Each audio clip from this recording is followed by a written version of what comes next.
जो सबसे पहले हम लोग शुरू करने जा रहे हैं वो है आपका आजीविका। ठीक है, इंग्लिश में बोलेंगे इसको लाइवलीहुड। ठीक है, आजीविका या लाइवलीहुड। ठीक है, देखो बेटा, सबसे पहले इस टॉपिक को समझते हैं, फिर मैं लिखवाऊंगा आपको, है ना, वन बाय वन अपन इसमें चलेंगे। जैसे आजीविका में अगर हम देखें तो थोड़ा सा हम इसके बारे में पहले अगर इसका इंट्रोडक्शन देख लें, परिचय देख लें कि आखिर ये होता क्या है। ध्यान सुनना बेटा, अभी लिखना मत आप, मैं लिखवाऊंगा आपको, है ना। जैसे आजीविका की बात कर रहे हैं तो इसमें दो शब्द हैं, या ऐसा समझ लें, आ उपसर्ग है, इसमें प्रीफिक्स है, और एक है इसमें जीविका। ये दो शब्द हैं इसमें, है ना। आजीविका में दो शब्द है बेसिकली। तो आ का मतलब हो गया आपका संपूर्ण, कंप्लीट। ठीक है, जीविका का मतलब हो गया जीविकोपार्जन के लिए किया जाने वाला कार्य, है ना, जीविकोपार्जन के लिए किया जाने वाला कार्य। ठीक है, any work for the survival. इसका मतलब आजीविका का मतलब हो गया कि एक व्यक्ति अपने संपूर्ण जीवन को जीने के लिए या संपूर्ण जीवन को चलाने के लिए जो भी कार्य करता है उसको हम आजीविका कहते हैं। पूरा जीवन जीने के लिए आपको कुछ मूलभूत चीजों की जरूरत है ना। Every person require some basic needs for their survival. जीने के लिए कुछ मूलभूत आवश्यकताओं की जरूरत है, और मूलभूत आवश्यकताएं क्या है जीने के लिए? रोटी, कपड़ा और मकान। यही तीन तो बेसिक नीड्स है ना। और इसे ही प्राप्त करने के लिए एक इंसान जीवन भर जो कार्य करता है, जो प्रयास करता है, उसको आजीविका कहते हैं।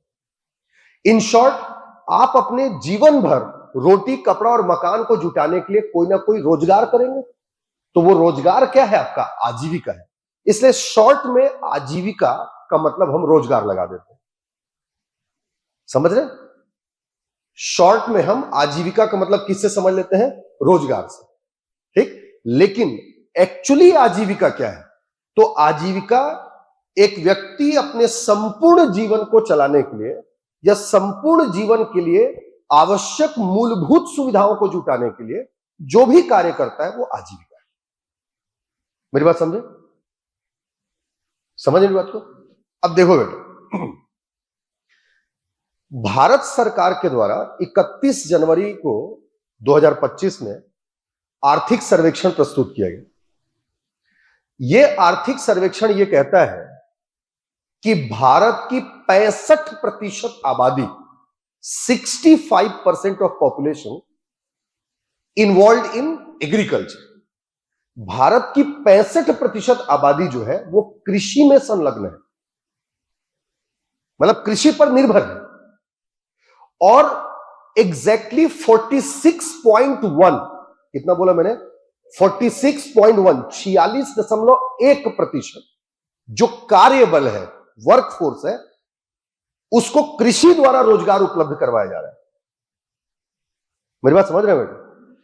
65% लोग कृषि पर निर्भर हैं और कृषि द्वारा 46.1% लोगों को रोजगार दिया जाता है। 46.1%, यानी हमारे देश में सर्वाधिक आजीविका के लिए लोग किस पर निर्भर है? कृषि पर निर्भर है। इसलिए कहा जाता है कि कृषि भारत में आजीविका का सबसे वृहद स्रोत है। Agriculture is the largest resource of livelihood in India. मेरी बात समझ रहे हैं? 46.1% पॉपुलेशन को एग्रीकल्चर जो है वो आजीविका देता है। इसलिए कृषि को भारत का सबसे बड़ा आजीविका का स्रोत कहा जाता है। इसलिए अगर आप आजीविका का पूरा सिलेबस देखेंगे जो अभी तक है, जिसमें 6 यूनिट है, तो वो पूरा कृषि के ही इर्द गिर्द है। जैसे अगर इसमें हम देखेंगे, जैसे इसका यूनिट 1 देखें, तो यूनिट 1 कृषि एवं ग्रामीण अर्थव्यवस्था में भूमिका, मतलब कृषि के बारे में पढ़ना है और कृषि की ग्रामीण अर्थव्यवस्था में क्या भूमिका है इसके बारे में। ठीक। यूनिट 2 कहता है कृषि को आगे बढ़ाना है, कृषि से कोई आप प्रोड्यूस निकाल रहे हैं तो उसको किसी उद्योग के माध्यम से बेचेंगे। तो दूसरा है आपका इसमें ग्रामोद्योग, ठीक है ना, जो विलेज इंडस्ट्रीज होते हैं, ग्रामोद्योग की भूमिका या स्थिति, ये दूसरा यूनिट है इसमें जो देखते हैं। ठीक। ग्रामोद्योग चलाने के लिए आवश्यकता पड़ेगी स्वयं सहायता समूहों की, तो स्वयं सहायता समूह के बारे में है यूनिट 3 जो है आजीविका का, सेल्फ हेल्प ग्रुप्स कहते हैं इसको, स्वयं सहायता समूह। ठीक। इसके अलावा अगर आप देखें तो इसमें बैंकों की आवश्यकता पड़ेगी, मतलब अगर ग्रामीण क्षेत्र में कृषि कार्य करना है, ठीक, तो ऋण लेना है तो उसके लिए बैंक ही तो ऋण देंगे, तो बैंक के बारे में बताया गया। सहकारिता एवं बैंकिंग, कोऑपरेटिव एंड बैंकिंग इसमें बताया गया। कृषि उत्पाद को बेचा कहां जाएगा आपका, यूनिट 5 बताता है बाजार में, तो मार्केट के बारे में पढ़ना है अपने को इसमें यूनिट 5 में। और जो लास्ट यूनिट है वो बताता है आपका पशुधन उत्पाद के बारे में, लाइव स्टॉक प्रोडक्ट्स होते हैं, पशुधन उत्पाद के बारे में। तो ये 6 यूनिट है। मेरी बात समझ में आई? ध्यान दो बेटा। आजीविका का सबसे वृहद स्रोत क्या है? कृषि। कितने परसेंट लोगों को यह रोजगार देता है? 46.1। कितनी आबादी इस पर निर्भर है? 65%, है ना, और रोजगार देता है 46.1% लोग। इसको ऐसे समझो बेटा, देखो आप में से बहुत सारे लोग हैं जो ग्रामीण परिवेश से, है ना, आपका हो सकता है कि आपका पारिवारिक और पारंपरिक जो व्यवसाय है वो कृषि होगा, लेकिन आप कृषि कर रहे होगे, आप एक कृषि फैमिली से आते हैं, तो आप सब कृषि पर निर्भर हैं। लेकिन आप कृषि नहीं कर रहे, आपके पिताजी कर रहे हैं, आपके बड़े भाई कर रहे हैं, आपके चाचा कर रहे हैं, तो overall population which is dependent on agriculture that is 65%, उसमें आप सब आ गए। बट एक्चुअली जो एग्रीकल्चर कर रहे हैं दोज आर 46.1%। मेरी बात समझे? तो कृषि पर निर्भर आबादी 65%, ठीक है, और कृषि से आजीविका प्राप्त करने वाली आबादी 46.1%। अब क्योंकि सबसे बड़ा स्रोत है, इसलिए आजीविका में कृषि को ही सेंटर पॉइंट में रखा गया। मैं पहले सिलेबस समझा रहा हूं ना बेटा, आजीविका में हमको पढ़ना है। अच्छा, कृषि से क्या समझते हैं? What is agriculture? सोचो बेटा, देखो रटना नहीं है बेटा, समझना है कृषि। आप बताओ, आंसर करो, कृषि से आप क्या समझते हैं? What do you mean by agriculture? कृषि जो शब्द है, कृषि इन इंग्लिश बिकम एग्रीकल्चर, है ना, कृषि को हम अंग्रेजी में एग्रीकल्चर कहते हैं। See the agriculture is made of 2 words, first is agri and second word is culture. Agriculture 2 शब्दों से मिलकर बना है, एक एग्री और दूसरा culture. Agri is not a English word. Agri जो है ये कोई अंग्रेजी भाषा का शब्द नहीं है। Agri is a Latin word. Agri जो है एक लैटिन भाषा का शब्द है जिसका अर्थ होता है खेती, farming. And culture is a English word which means work. Culture एक अंग्रेजी भाषा का शब्द है जिसका अर्थ होता है कार्य। सो बेसिकली एग्रीकल्चर को अगर हम डिफाइन करते हैं तो एग्रीकल्चर क्या बन गया आपका? खेती का कार्य, है ना। इंग्लिश में समझो बेटा। अब आपको खेती कृषि एक ही लग रहा होगा, नहीं, खेती और कृषि एक ही नहीं है, समझिए। कृषि क्या है? खेती के कार्य को हम कृषि कहते हैं, ठीक है। The farming is an agriculture. अब फार्म शब्द का प्रयोग हुआ, देखो ध्यान दो बेटा। जमीन जो होगा, जब जमीन का कोई दायरा ना रखा जाए या वृहद जमीन हो तो वो मैदान है, लेकिन जब जमीन की हदें निर्धारित कर दी जाती हैं, सीमाएं तय कर दी जाती हैं, और उन सीमाओं में जब उत्पादन हो तो फिर उसको मैदान न कह करके, फील्ड न कह करके फार्म कहा जाता है। जैसे आप सब फार्मिंग करते हैं, अनलिमिटेड जमीन नहीं है, 1 एकड़ 2 एकड़ 10 एकड़ 20 एकड़ 100 एकड़, यही तो जमीन है ना। उसको भी आपने अलग अलग साइज में रखा होगा कि इसमें हम चावल बोएंगे, इसमें हम सब्जी बोएंगे, ऐसा किया होगा। तो जब फार्म बना करके, मैदान में नहीं, जब फार्म बना करके, यानी जब भूमि को सीमांकित करके किसी भी चीज का उत्पादन करेंगे तो वो खेती का है। मेरी बात समझ रहे? Anything is produced in a farm, that is farming. हाँ, अब आपने जमीन मेड़ बना दिया, आपने उस मेड़ के अंदर आपने चावल धान को उगाया, गेहूं को उगाया, फार्मिंग है वो। इसके अलावा थोड़ा सा आगे चलते हैं, मान लेते हैं आपने अपना 1 एकड़ जमीन खरीदा है, उस 1 एकड़ जमीन में पूरा शेल्टर, दीवार खड़ा करवा दिया, वहां आप बकरी पालन कर रहे हो, गोट फार्म। आप मुर्गी पालन कर रहे हो, पोल्ट्री फार्म। फार्म बोल रहे हो ना, तो फार्म, खेती, समझ रहे हो? आप बेचोगे उसको, कमाओगे पैसे। तो जब हम खेती का कार्य कर रहे हैं, फार्म बनाकर कार्य कर रहे हैं, तो हम 2 काम कर रहे हैं, या तो हम फसल को उगा रहे हैं या हम पशुओं को बड़ा कर रहे हैं, पशुधन को उगा रहे हैं। तो फार्म में 2 चीजों का उत्पादन होगा, एक क्रॉप, फसल, और दूसरा लाइव स्टॉक्स, पशु। इसीलिए कृषि के अंतर्गत फसल उत्पादन और पशुधन उत्पादन दोनों है। मेरे बात समझे? तो कृषि का मतलब केवल फसल उत्पादन नहीं है, कृषि के अंतर्गत फसल उत्पादन के साथ साथ पशुधन उत्पादन भी आता है। इसलिए देखो बेटा, कृषि और लास्ट यूनिट क्या दे दिया इसमें, पशुधन। दोनों से आप पैसे कमाओ, सही बात। कृषि करने के लिए, कृषि या पशुधन को बेचने के लिए आपको उद्योग चाहिए, गांव में जो लगेगा ग्रामोद्योग कहेंगे। ग्रामोद्योग बनाने के लिए आपको लोगों का समूह चाहिए, स्वयं सहायता समूह बनेगा, इसमें सेल्फ हेल्प ग्रुप। स्वयं सहायता समूह बन गए तो ये पैसा कहां रखेंगे, तो बैंकों में रखेंगे, और सामान कहां बेचेंगे, बाजार में। इसलिए आजीविका के अंतर्गत आपको इतनी सारी चीजों को पढ़ना है। अभी आया समझ में सिलेबस? तो आजीविका का वृहद स्रोत है कृषि, इसलिए पहला यूनिट हो गया कृषि। कृषि में कृषि के साथ पशुधन उत्पाद आएगा, इसलिए अंतिम या फाइनल सेक्शन क्या हो जाएगा, पशुधन उत्पाद, लाइव स्टॉक्स होगा।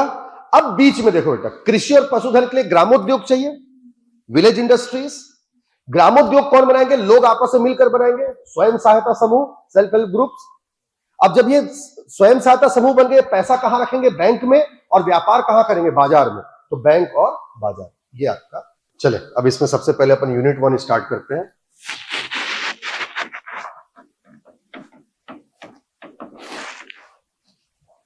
इकाई 1, यूनिट 1,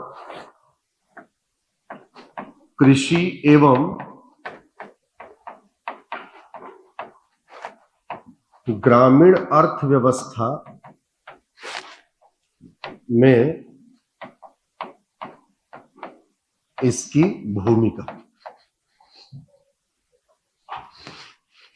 ठीक है, कृषि एवं ग्रामीण अर्थव्यवस्था में इसकी भूमिका, agriculture and its role in rural economy. ठीक है, कृषि एवं ग्रामीण अर्थव्यवस्था में इसकी भूमिका। अब देखो बेटा, इसमें अपन पढ़ेंगे क्या क्या। तो सबसे पहले हम ये जानते हैं कि आखिर कृषि क्या होती है, उसके बारे में जान लेंगे। ठीक, दूसरा, भारत में कृषि की विशेषता, ठीक है, features of agriculture in India, मतलब भारत में जो कृषि उसकी विशेषता क्या है। तीसरा, कृषि के प्रकार देख लेंगे, कृषि के प्रकार एवं उसकी पद्धति। ठीक है, types and system of agriculture, कृषि के प्रकार एवं पद्धति। इस पैटर्न पर अपन देखेंगे, है ना। सबसे पहले अपन देखेंगे कृषि क्या है, फिर कृषि की विशेषता भारत में, फिर कृषि के प्रकार एवं पद्धति। ठीक है, फिर चौथा, फिर हम कृषि की ग्रामीण अर्थव्यवस्था में भूमिका देख लेंगे, है ना। Role of agriculture in rural economy, क्या क्या भूमिका है कृषि की, ठीक है। ग्रामीण अर्थव्यवस्था में भूमिका। इसके बाद कृषि प्रमुख रूप से फसल उत्पादन से जुड़ेगा, तो फसल के बारे में पढ़ेंगे थोड़ा सा, क्रॉप प्रोडक्शन के बारे में, फसल, ठीक है। इसके बाद फसल के बाद पढ़ने के बाद कृषि विपणन, है ना, एग्रीकल्चर ट्रेडिंग से रिलेटेड चीजें भी पढ़ेंगे अपन। कृषि में व्यापार कैसे होता है, मार्कफेड, नेफेड, इन सब के बारे में थोड़ा सा देखेंगे, है ना। कृषि विपणन के बारे में देखेंगे। और इसके बाद लास्ट में कृषि से संबंधित प्रमुख क्रांतियां, ठीक है। Various revolution related with agriculture, कृषि से संबंधित प्रमुख क्रांतियां, ठीक है। तब जाकर के ये पूरा कवर हो। फोर्थ, कृषि की ग्रामीण अर्थव्यवस्था में भूमिका, role of agriculture in rural economy. Fifth, crops है ना, फसल के बारे में देखेंगे कि फसल कितने प्रकार के होते हैं, उनका उत्पादन, उनसे जुड़े हुए आंकड़े देख लेंगे अपन। उसके बाद अपन कृषि विपणन में आएंगे, मतलब जो क्रॉप की जो ट्रेडिंग होती है, मतलब जो कृषि उत्पादों का, फसलों का जो व्यापार होता है ना, उन सारी चीजों को यहां पर देखेंगे, ठीक। तो जैसे फसलों का व्यापार, तो इसमें एमएसपी देख लेंगे अपन कि एमएसपी क्या होता है, ठीक है ना। इसके साथ साथ जो एफपीओ वगैरह का जो कॉन्सेप्ट, जो फार्मर प्रोड्यूस ऑर्गेनाइजेशन जो बनाया गया, उन सब के बारे में पढ़ेंगे, ठीक है। उस वक्त कृषि से संबंधित क्रांति, वो तो सिलेबस में ही दिया गया है आपके, हरित क्रांति हो गया, श्वेत क्रांति हो गया, नीली क्रांति हो गया, है ना। इन सभी क्रांतियों के बारे में थोड़ा सा पढ़ेंगे, तो जाकर के ये वाला यूनिट कंप्लीट हो जाएगा। समझ में आया? चल, तो सबसे पहले अपन जानते हैं आखिर कृषि क्या है, ठीक है, एग्रीकल्चर। और सबसे पहले देखते हैं अपन परिभाषा, तो लिखवाऊं उसको सीधा, ठीक है। पॉइंट नंबर 1 लिखिए, लिखेगा कृषि को अंग्रेजी में एग्रीकल्चर कहा जाता है, ठीक। कृषि को अंग्रेजी में एग्रीकल्चर कहा जाता है। लिखेगा the farming is known as agriculture in English. Point number 2 लिखेगा, या कंटिन्यूएशन लिखे उसी पॉइंट में, लिखेगा यह दो शब्दों से मिलकर बना है, एग्री एवं culture. It is made of 2 words, agri and culture. यह दो शब्दों से मिलकर के बना है, एग्री और culture. It is made of 2 words, agri and culture, ठीक है। पॉइंट नंबर 2 लिखिए, लेगा एग्री एक लैटिन भाषा का शब्द है। Agri is a Latin word, agri एक लैटिन भाषा का शब्द है। Agri is a Latin word जिसका अर्थ होता है खेती, विच मीन्स फार्मिंग,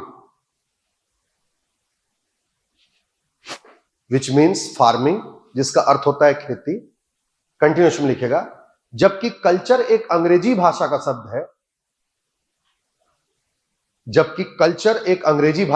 है, where as culture is an English word which means work, जिसका अर्थ कार्य है, which means work. Point number 3 लिखिएगा, इस प्रकार खेती के कार्य को ही कृषि कहा जाएगा। Such as agriculture belongs to farming,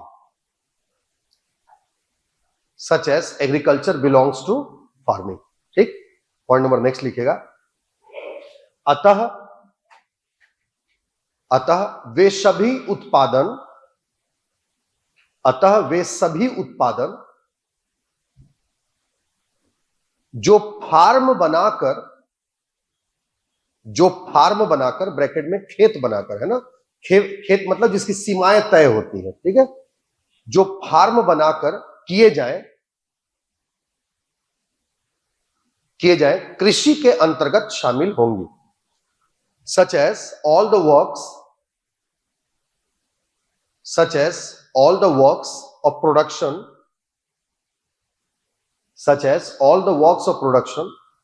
performed in a farm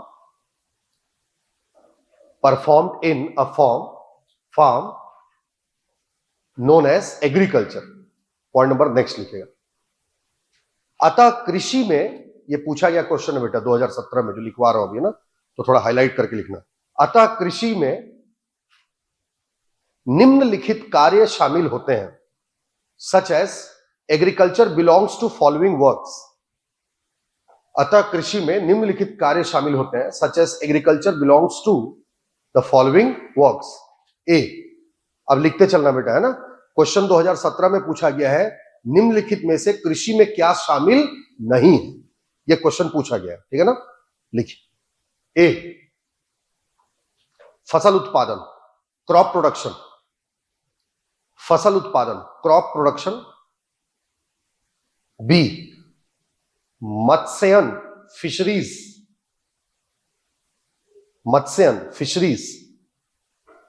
सी, पशुधन उत्पादन, live stock production,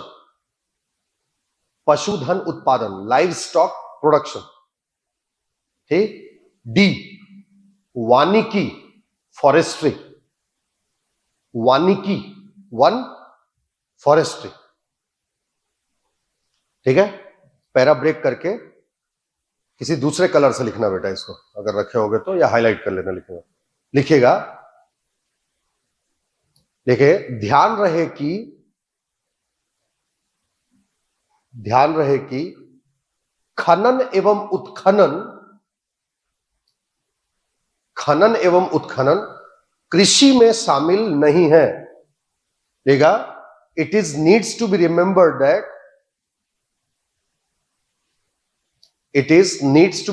that the mining and excavation, खनन एवं उत्खनन, the mining and excavation is not a part of agriculture, ठीक है। मतलब वो उपरोक्त चार चीजें आएंगी, लेकिन खनन और उत्खनन जो है वो कृषि कार्य में शामिल नहीं होता है। समझ में आया, ठीक है। चलो, ये हो गया कृषि। साइड डाले।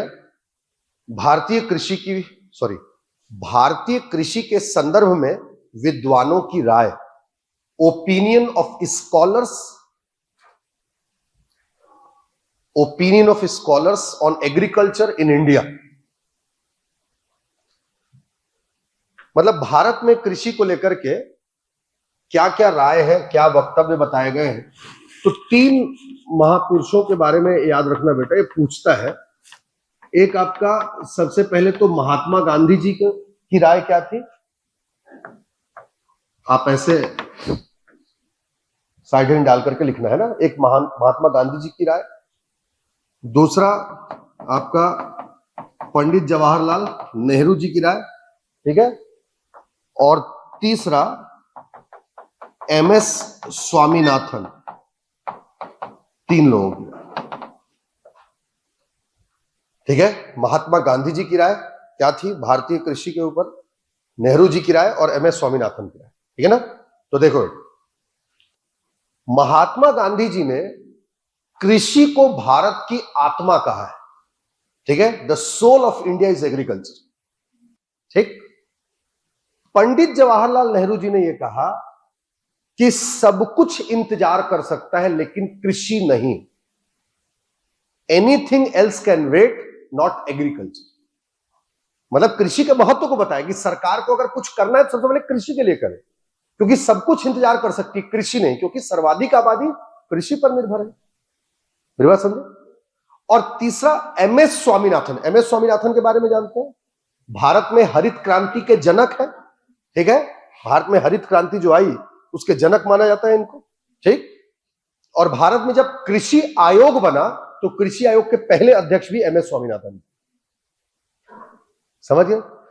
एमएस स्वामीनाथन ने यह कहा है कि अगर कृषि गलत हो जाए तो फिर देश में कुछ भी सही नहीं हो सकता। If agriculture goes wrong nothing can be right. तीन चीजें। तो आत्मा कहा है गांधी जी ने, नेहरू जी ने क्या कहा, सब कुछ इंतजार कर सकता है लेकिन कृषि नहीं।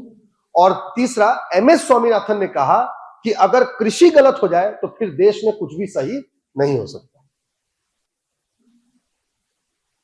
ठीक है। और इसके साथ एक और कोटेशन था उनका, the nation need grains not guns. देश को अनाज की जरूरत है, हथियार की जरूरत नहीं। मेरी बात समझ में आई? तो तीन कोटेशन याद रहेगा। अब देखो अगला, भारत में कृषि की विशेषताएं।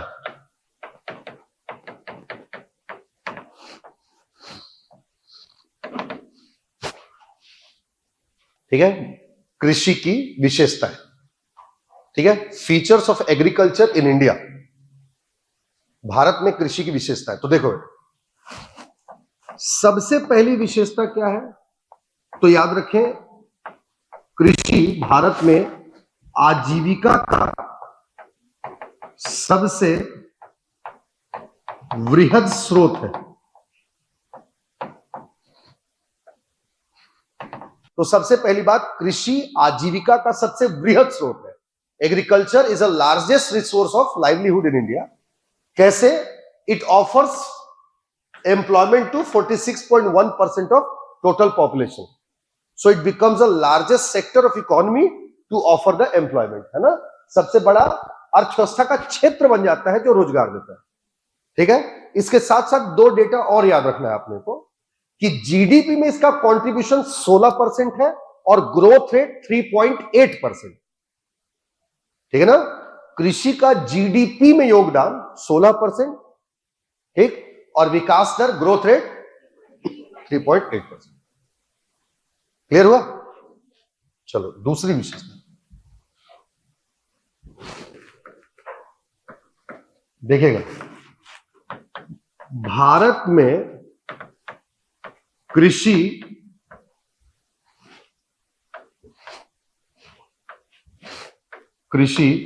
दुर्लभ भूमि एवं अतिरिक्त श्रम आधारित है। भारत में कृषि दुर्लभ भूमि एवं अतिरिक्त श्रम आधारित है।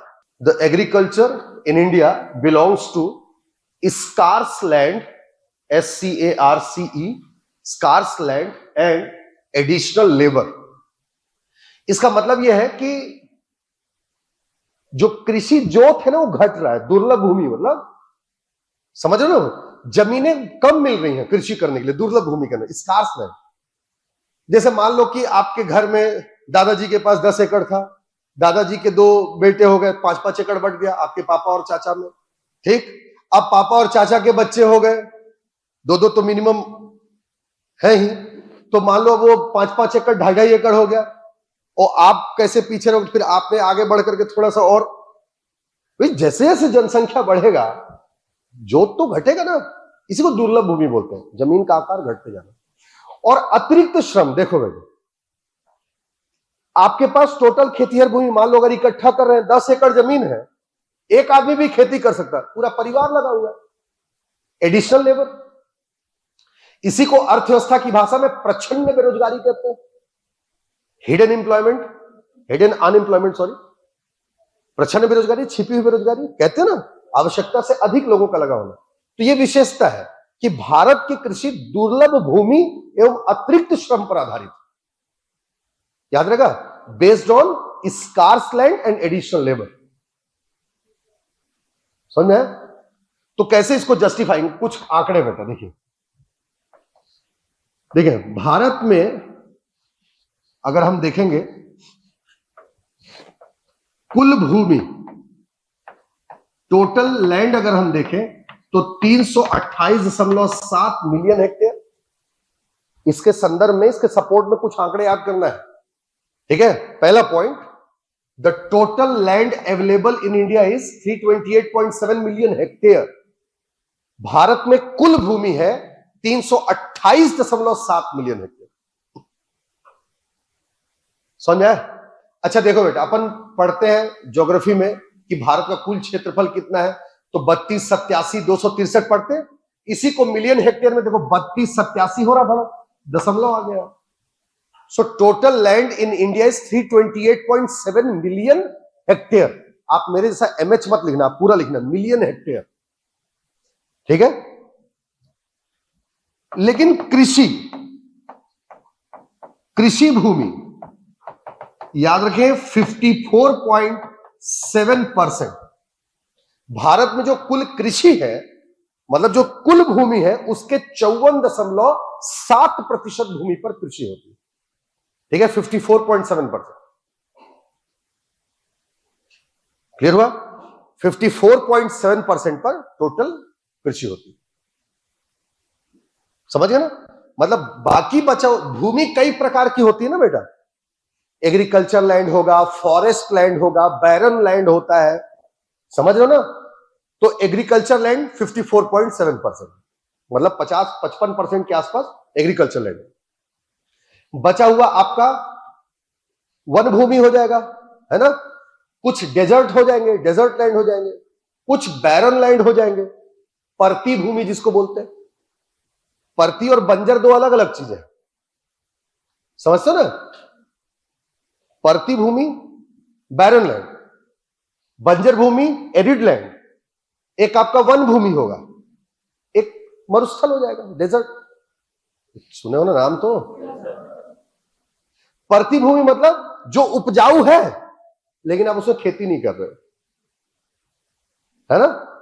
The soil with fertility but not harvested, that is barren land. और ऐसी भूमि जिसमें उर्वरता ही नष्ट हो गई, बंजर भूमि, है ना। मरुस्थल रेत हो जाएगा, पूरा रेतीला। जहां पर वन है वो वन भूमि हो जाएगा, ठीक है। तो ये उसमें से 54.7% क्या है हमारे पास में, कृषि भूमि। तीसरी चीज देखें, भारत में सकल बोया गया क्षेत्र, ठीक है, ग्रॉस सोन एरिया, SWON, ठीक है ना। ग्रॉस सोन एरिया मतलब कुल जो बोया गया क्षेत्र है वो है आपका 219.15 मिलियन हेक्टेयर। कुल बोया गया क्षेत्र 219.15 मिलियन हेक्टेयर, ठीक है। 219.15 मिलियन हेक्टेयर कुल बोया गया क्षेत्र। समझ में आया? 219.15 मिलियन, ये तो समझते हो शुद्ध, मतलब कुल बोया गया क्षेत्र समझते हो। कुल बोया गया क्षेत्र मतलब हो गया, जैसे मान लो आपके पास 1 एकड़ जमीन है और आपने उसमें 3 बार फसल लगा दिए, तो कुल बोया गया क्षेत्र 3 एकड़ हो जाएगा। शुद्ध बोया गया क्षेत्र 1 एकड़ ही होगा। एक्चुअल जो जमीन है वो शुद्ध बोया गया क्षेत्र, और कितनी बार आपने उस जमीन का प्रयोग किया, कुल बोया गया क्षेत्र। समझ गए? जमीन 1 एकड़ है तो शुद्ध बोया गया क्षेत्र तो 1 एकड़ ही होगा एरिया में, लेकिन आपने 1 एकड़ में 3 बार फसल ले लिया तो सकल बोया गया क्षेत्र 3 एकड़ हो जाएगा। समझ गए? तो ये आपका सकल बोया गया क्षेत्र है। और चौथा बहुत इंपॉर्टेंट, भारत में जोत का औसत आकार, ठीक है, 1.08 हेक्टेयर, ठीक है। Average size of holdings, average size of holding, HOLDING, average size of holding, जोत का औसत आकार 1.08 हेक्टेयर। ये मिलियन में नहीं है ना बेटा। औसत जोत का आकार कहने का मतलब है कि भारत में औसतन एक आदमी के पास कितनी कृषि योग्य भूमि है। तो आप सोचो बेटा, जितनी कृषि भूमि है उसको टोटल कृषकों से भाग दे देंगे 65% पॉपुलेशन से, तो एक आदमी के पास कितनी कृषि योग्य भूमि है, औसत आकार निकल जाएगा। ये वही है, दैट इज 1.08 हेक्टेयर। भारत में जोत का औसत आकार 1.08 हेक्टेयर। याद रहेगा।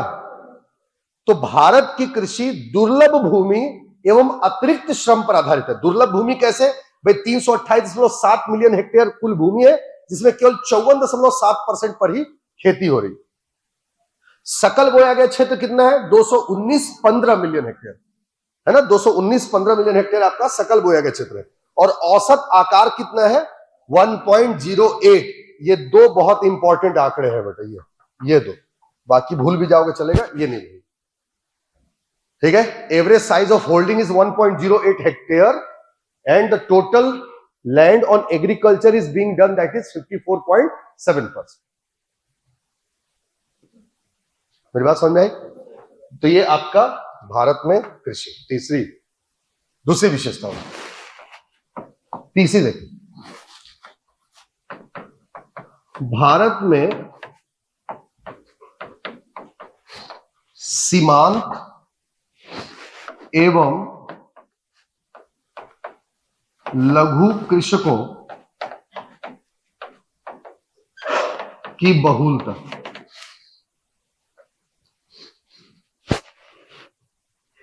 ठीक है। भारत में सीमांत एवं लघु कृषकों की बहुलता। ठीक है। सीमांत एवं लघु कृषकों की बहुलता। अच्छा देखो बेटा, भारत में सीमांत और लघु कृषक की संख्या ज्यादा है। ठीक है। लिखिएगा excessive population of marginal and small scale farmers. Excessive population of marginal and small scale farmers मतलब भारत में सीमांत एवं लघु कृषकों की बहुलता है। ध्यान सुनो बेटा, एक किसान के पास खेती योग्य कितनी भूमि है, उसके आधार पर उसको सीमांत, लघु, मध्यम और बृहद में बांटा जाता है।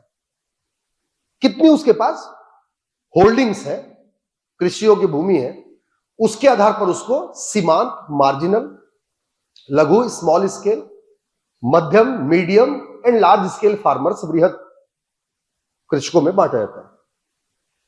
ऐसे किसान जिनके पास 1 हेक्टेयर से कम कृषि योग्य भूमि, उनको सीमांत कृषक कहा जाता है। 1 हेक्टेयर से कम कृषि योग्य भूमि है, उन्हें सीमांत कृषक कहा जाता है। ठीक। अगर 1 से 2 हेक्टेयर के बीच में है तो उनको लघु कृषक कहा जाता है, स्मॉल स्केल फार्मर्स। ठीक। अगर 2 से 4 हेक्टेयर के बीच में है तो उसे सेमी मीडियम, अर्ध मध्यम कहा जाता है। अगर 4 से 10 हेक्टेयर के बीच में है तो उसे मध्यम कृषक कहा जाता है, और अगर 10 हेक्टेयर से ज्यादा हुआ तब उसे बृहद कृषक कहा है। मेरी बात समझे? मतलब देखें, जैसे अगर हम इसको ऐसे देखें, मेरे साथ नोट करना, भारत में जोत के औसत आकार के आधार पर कृषकों का वर्गीकरण, classification of farmers, classification of farmers according to the size of their holdings. Classification of farmers according to the size of their holdings. देखो जोत का आकार, कृषक का प्रकार, टाइप्स ऑफ फार्मर और जनसंख्या, ऐसे करो। ठीक। जैसे सबसे पहला मार्जिनल फार्मर, सीमांत कृषक।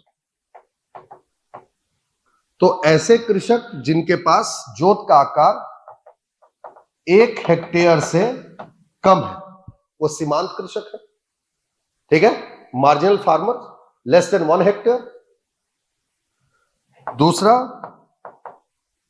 लघु कृषक, अगर जोत का आकार 1 से 2 हेक्टेयर के बीच में है more than 1 hectare, less than 2 hectare, 1 से 2 हेक्टेयर के बीच में है तो लघु कृषक, सेमी मीडियम अर्ध मध्यम कृषक, अगर 2 से 4 हेक्टेयर के बीच में है, more than 2 hectare, less than 4 hectare, 2 से 4 हेक्टेयर के बीच में। चौथा उच्च मध्यम या मध्यम बोल सकते हैं इसको, मध्यम लिखें कंफ्यूजन हो जाएगा, मध्यम कृषक, मीडियम स्केल फार्मर्स, 4 से 10 हेक्टेयर, ठीक है, 4 से 10 हेक्टेयर के बीच। और फिर लास्ट में आपका वृहद कृषक, लार्ज स्केल फार्मर्स, ठीक है, 10 हेक्टेयर से ज्यादा, 10 हेक्टेयर से ज्यादा है तो वो वृहद कृषक हो जाएंगे। क्लियर हुआ? अब देखो सीमांत और लघु कृषक मिलाकर के इनकी आबादी है 83.2%, ठीक है, सीमांत और लघु कृषक दोनों को मिलाकर के 83.2%। जो अर्ध मध्यम और मध्यम कृषक हैं इनको मिलाकर के 86 लिखो बेटा, 86.2% और ये आपका 13.2%, ठीक है ना। सीमांत और लघु कृषक 86.2% और जो अर्ध मध्यम और मध्यम कृषक है वो 13.2%, तो टोटल कितना हो गया 99.4%। वृहद कृषक है आपका 0.6%, ठीक है ना, वृहद कृषक है आपका 0.6%। तो देखो बेटा हमने हेडिंग क्या डाला है, सीमांत और लघु कृषक ज्यादा है, 86% के आसपास सीमांत और लघु ही है, मध्यम को मिला दे तो ऑलमोस्ट 100% हो जाते हैं, 0.6% बस लार्ज स्केल फार्मर्स। क्लियर हुआ?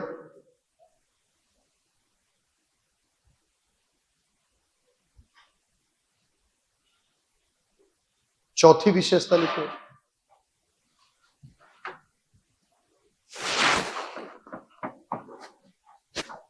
बस 2 पॉइंट को लिख लेना है, चौथी और पांचवी विशेषता लिखो बेटा। चौथा पॉइंट लिखवा रहा हूं मैं, फिर समझाता हूं। लिखिएगा कृषि गरीबी उन्मूलन कार्यक्रमों, कृषि गरीबी उन्मूलन कार्यक्रमों का केंद्र बिंदु है। देखा, agriculture is a main focus of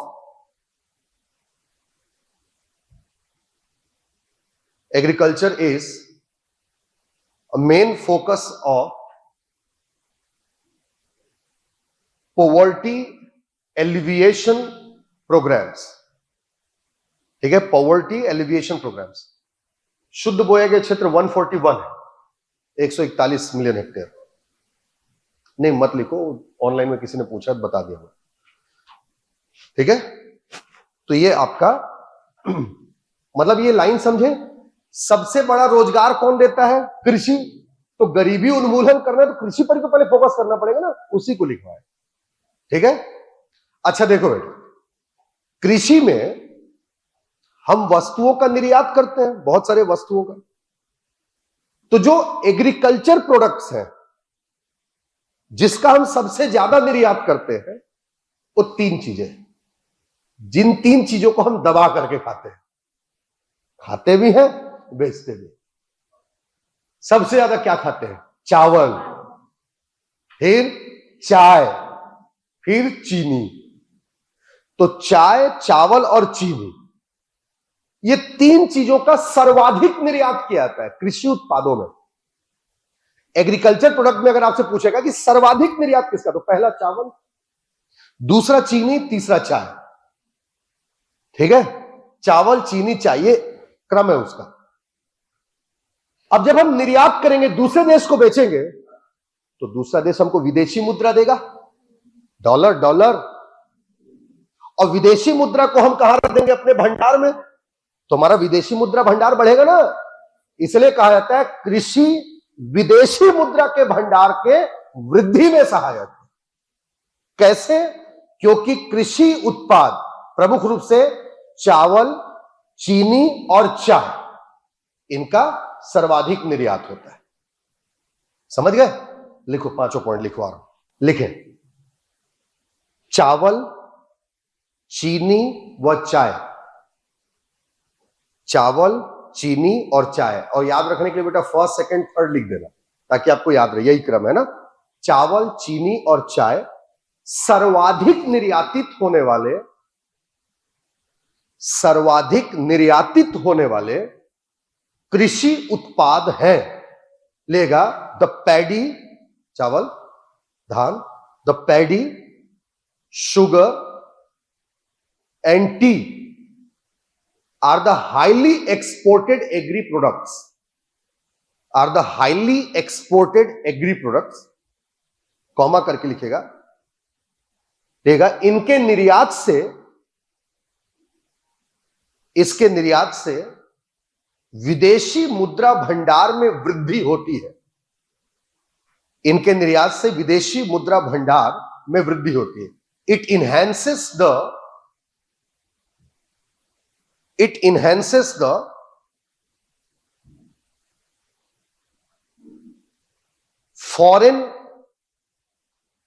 foreign exchange reserve, मतलब विदेशी मुद्रा भंडार। ठीक है ना? पैरा ब्रेक करके लिखिएगा, अतः कृषि विदेशी मुद्रा भंडार की वृद्धि में, अतः कृषि विदेशी मुद्रा भंडार की वृद्धि में सहायक है। Such as